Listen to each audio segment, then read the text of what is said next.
Mr. Trump just arrived in Chicago and after meeting with law enforcement has determined that for the safety of all the tens of thousands of people that have gathered in and around the arena, tonight's rally will be postponed until another day. Thank you very much for your attendance, and please go in peace. Jim, what are we looking at right now? What are you saying? Yeah.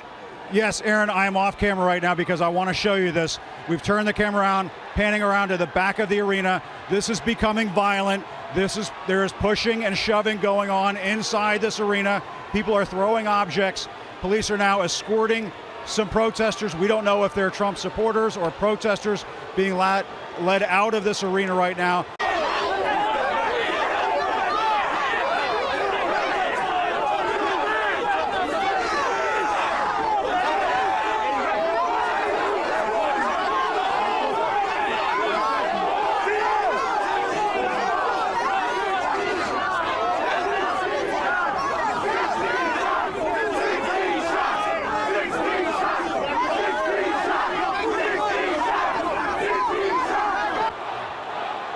Now you're hearing Donald Trump people on the other side of the arena yelling Trump, Trump, Trump. The security does not have a handle on the situation here. It is total chaos.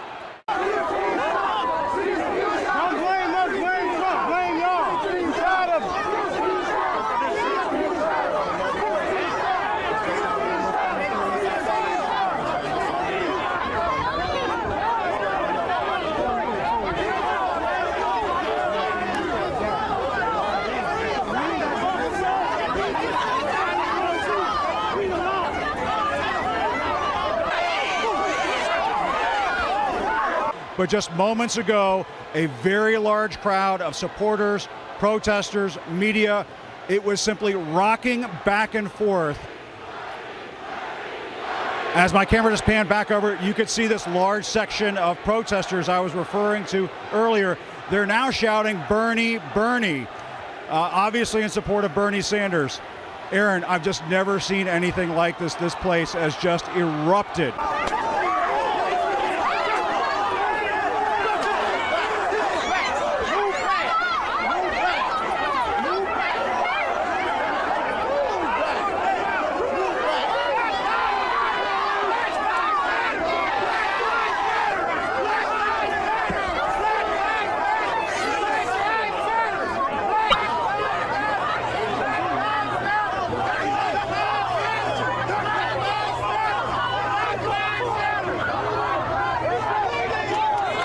We've had some very rough dudes as protesters. We had one that his voice was like Pavarotti, Luciano Pavarotti, and he was a tough guy, and he was swinging and hitting people.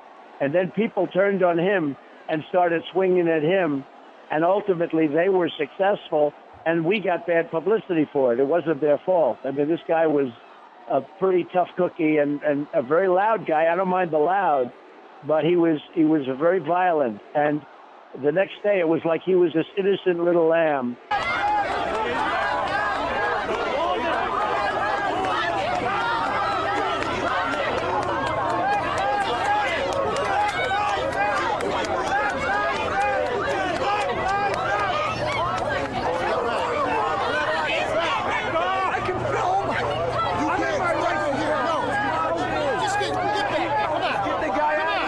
And I saw what happened. He was very violent. So we don't go in there first. They start.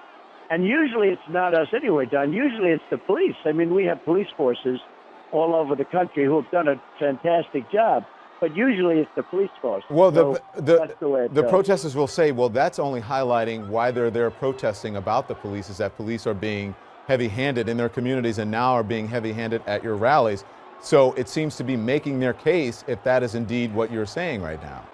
Well, let me just say, let me tell you how unfair things are. Like, I'm watching CNN right now, and I have seen the same scene on CNN for the last hour and a half.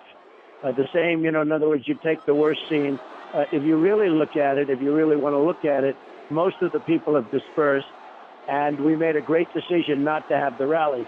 But you continuously show the same scene of the guy in the green jacket taking a swing at somebody else. and all of the. I've been watching it for the last hour, more than an hour. Of course we and do, and there's a you should distinction be, about. I mean, you're I would covering think it so. live. And Don, you shouldn't be showing the same one scene over and over and over again. You should be showing it live. Well, what we're doing Because is showing an that just example shows- no, of the what you're doing violence is that happened. deception. Just as when you're on the campaign trail, you use examples of the worst of things in order to make a point.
And so now we're looking live.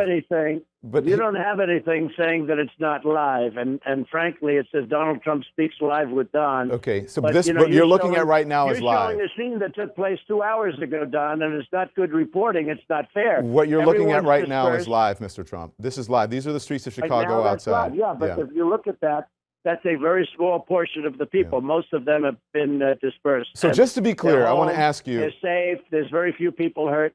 And we should be given credit for that. We made a very wise decision as opposed to going forward, you know, leaving and postponing it for another time. It was a wise decision. Now, at the same time, all of the Trump supporters have been really treated unfairly because First Amendment says we have a right to speak. I mean, we have a friendly rally. We have a right to speak. And we were stopped from having that right of freedom of speech. Are you going to postpone every rally because of the threat of protesters? Well, would you like me to have them, Don, and you'd like to see people killed? I'm just asking you the question. Are you going to do it? I don't know. It depends on a case by case. But I mean, if you'd like me to have them, and people would have been hurt very badly tonight. I mean, again, I'm looking at scenes that you know, just a little. This while is ago, live, Mr. Trump. You're looking at these are live scenes. I'm talking about. I've been watching all these scenes so many times ago, and they're 2 hours old. Mr. Trump, I have to ask you just for clarification. Most of the people have been dispersed, and we've been given great credit, and law enforcement gave us great credit for making the right decision. Mr. Trump, I have to ask you just for clarification. You have no regrets about anything that you have said?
Well, the protesters are really some of them are very violent, and I'm not even sure they can control themselves. I think the people that are at our place are, I fill up stadiums. We have 35,000 people. Last week we had 25,000 people in Florida.